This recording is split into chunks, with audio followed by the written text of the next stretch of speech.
What makes a basketball champion? Is it true that any person, regardless of height and weight, if given all the time in the world and have driven to one singular goal, could be the best? Probably not. Similarly, there are those with the ideal gene makeup, the perfect height, uncanny dexterity, amazing jumping ability, but maybe they've never even seen a basketball. It takes just the right mix of talent, timing, work, and luck to singularly make it on the big stage. But then to win it all, 15 of those perfect individuals must find each other and the coaches to steer them. It is a magical chemical mix. The 2011 Dallas Mavericks found that mix.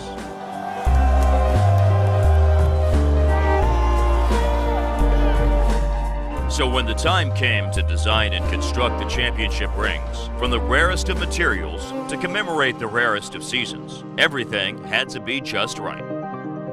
Step one, meet with the guys.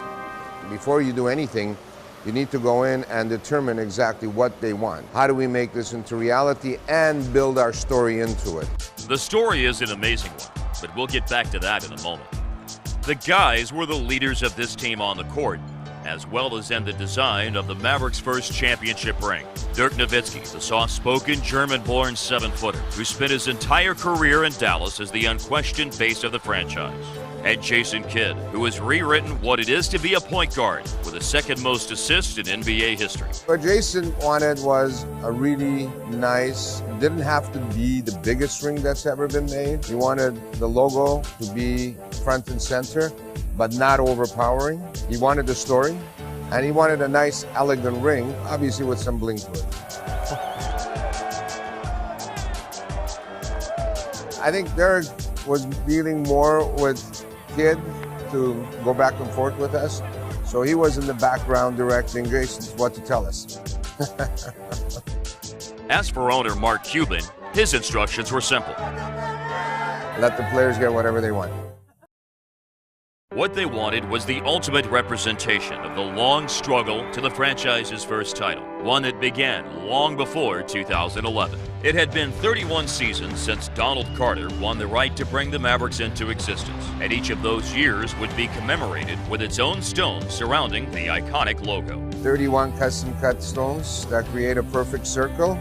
Not only that haven't been done before, it's extremely difficult to do. This is probably the most complex rings we've ever done as far as number of components that go together to make that ring. But the work was just beginning. Executing the player's next request turned out to be nothing short of a design marvel, as the ring called for a striking white diamond face that also allowed the Mavericks blue to shine through as well. We took the Mavericks logo, split it up into 6 separate different components, and then assembled that onto a blue corundum stone that gives a hue of blue behind the logo in all white. So, sounds easy, but it's quite complex.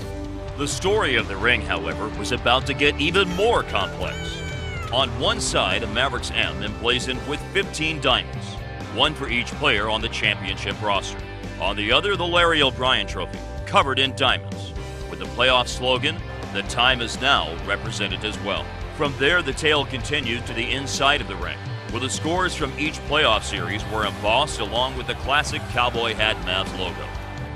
And of course, one lone diamond to represent the franchise's first world title. Once we determine the size and shape, how do we make this into reality and build our story into it? That is the die cutting process. We take the art and turn it into a three-dimensional object.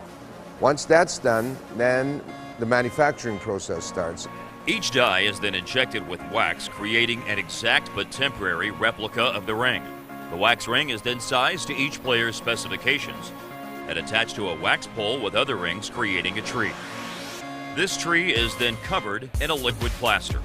From there, it's into the kiln for an overnight bake at 1350 degrees, at which point the wax inside evaporates, creating a cavity in the exact shape and size of each ring.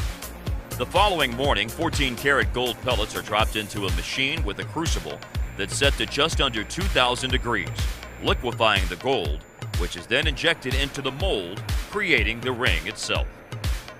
Once cooled, the plaster is placed in water, and amazingly enough, it all just washes away, giving us our first look at the rings of Jason Terry, Jason Kidd, and Dirk Nowitzki. The rings are then individually cut off the tree and ready to start the assembly process. So you got now the core of the ring, but if you see that, to be honest with you, you wouldn't pick it up on the floor. It's still rough. Then the goldsmithing starts. The master goldsmiths, master stone setters analyze exactly how they're going to finish the ring, how we're going to assemble it, how we're going to put it together. Stage one, take it back to stone setting, set all the stones, 257 stones per ring.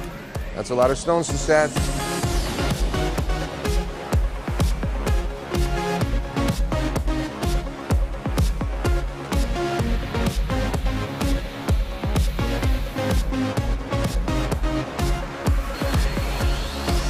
And then you go through the polishing stage, cleaning, polishing.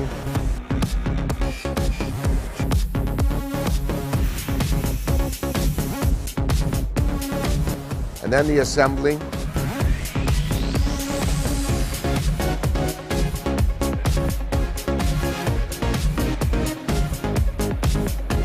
Final polishes are done, then you do your rhodium plating and all that until you get to the final product. Once completed, the Mavericks 2011 championship ring was one of the finest ever assembled. Overall, it's 257 diamonds, totaling almost 10 carats of diamonds and 3 ounces of 14-karat gold. I mean, you can't get any better than that, okay? The final product, however, wasn't shown to the players until the official ring ceremony on January 25, 2012 at American Airlines Center. The night was the culmination to the story of the 2011 championship. All Maverick fans will hold those memories forever. And for the players, the ring symbolizes what they accomplished: hard work, dedication, teamwork, and ultimately their place in history.